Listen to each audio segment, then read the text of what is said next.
আগেকার দিনে মেয়েরা যখন রাগ করে বাপের বাড়িতে আসতো। আমি শ্বশুর বাড়িতে রাগ করে চলে আইছি। হাই ভগবান, মা এসব কি কয়? তুই পাগল হয়েছিস? পাড়ার লোকজন জানতে পারলে কি হবে? তোর বাপরে আর আমার এক ঘরে করে ফেলবে। আর তুই জামাই রে না নিয়ে তুই একা একা আইছিস, তোর এত বড় সাহস। রাগ করে আসলে জামাই কিভাবে আসবে? তোমার জামাই পরে রাগ টাগ করে চলে আইছি, আমি আর যাবো না। হায় হায়, স্বামী স্ত্রীর মধ্যে ওরম একটু হয় তাই বলে তুই রাগ করে চলে আসবি? এই মায়ের রে আমি ঘরে তুললি হয়, তুই তো তোদের নতচরম কিছু নেই। তোর এনে যা ভয় বাতাম আমি আমি কি হবে? আমার এমন কি হবে? পাড়ার লোকজন জানতে পারলে কি হবে? শোন, এখন কেউ ঠিক পাইনি, তাড়াতাড়ি যা তাড়াতাড়ি যা। আমি এত কষ্ট রয়েছি, আমার একটু বসতেও পারবা না।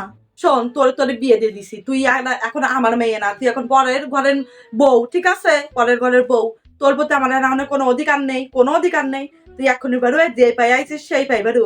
তোর নাহলে কিন্তু তোর বাবারে ডাকবো, তোর বাবারে যদি ডাহি তাহলে কিন্তু। না মা, আমি যাবো না। তোমার জামাই একদম আর কথার জন্য না, আমার মারে।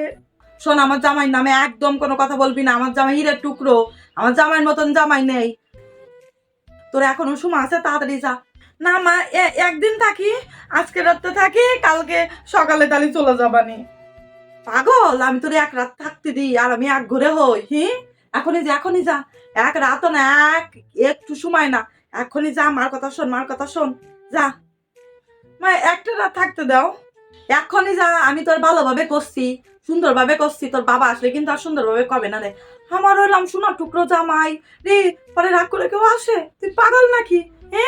ওই ঘর ওই সংসার তোর, এই বাড়ি তোর কিছু নেই, ঠিক আছে? তোর বিয়ে দিয়ে ওই দিন তুই পর হয়ে গেছিস। যা যা যা যা। ঠিক আছে, আমি চলে যাচ্ছি। এখনকার দিনে মেয়েরা যখন রাগ করে বাপের বাড়িতে আসে। শোনো মা, আগে কোনো কথাই বলবা না, আমি তো ওই সংসারে আর যাবোই না, আমি বলে দিলাম। আরে মা, যাস না যাস না, আগে বয় বয়, কি হয়েছে? দাঁড়া দাঁড়া, আগে জল খা, জল খা। দাও জল দাও। আমাকে জানো কখনো বলা হয় না ওই সংসারে যাওয়ার কথা। শোন, তোর এই মা থাকতে ওই বাড়িতে তোরে তুই জাতি চালি, আমিও আর পাঠাবো না। আমি এখনই এখনই আমার পরিচিত ভালো উকিল আছে, আমি ফোন দিচ্ছি। আর ওই জামাই আসুক, জামাই আসুক। আমার শোনা টুকরো মাইয়ে আমার মায়ের সাথে ঝামেলা করে, এত বড় সাহস! তোর আমি বারবার করে কইলাম ওই সাবালের সাথে তুই ভালো থাকবি না। দেখছিস, তোর কোনো সমস্যা নেই, তোর আমি সুন্দর দিয়ে আরেকটা বিয়ে দেবো। ওই সংসারে তোর যা লাগবে না, তোর ওই সংসারে আমি পাঠাবো না। তুমি তুমি এখনই উকিলকে ফোন দাও, ভালো উকিল আছে না, ফোন দাও। আমি আর ওই সংসারে যাবো না, তোমার জামাইয়ের সংসারে আমি করবোই না।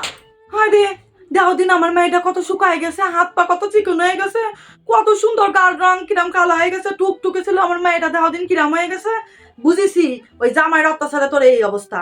তোর ওই সংসারে আর যাওয়াই লাগবে না, আমি আসি নে। আমি থাকতে দেহি একবার নিতে আসুক, একদম ঝাঁটা দিয়ে পিটাই করে বাড়ি থেকে তাড়াই দেবো। হ্যাঁ, আসুক আসুক। এরপরে তুমি যদি তাড়াই ঘাট ধরে তাড়াই না দিছো, তা তোমার খবর আছে কিন্তু মা। শোন, তুই কিন্তু আর সিদ্ধান্ত পাল্টাতে পারবি না, আমি কয়ে দিলাম।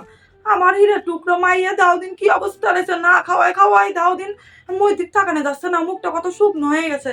তোর আমি আসি না, তোর ওই সংসারটা যা লাগবে না। তোর সৌরে আমি ফোন দিচ্ছি, কছি আমার মেয়েরে যেন এই বিটে আর আনতে না আসে। ওকে কেউ যেন আমার বিটে ছাবালো যেন এই বিটে পা না রে, দিয়ে নাও তারপর হবে। এই দেখো তুমি কত শুকাই গেছি, আমাকে একদম যত্ন করে না, কিছু করে না, কাটিও দে না।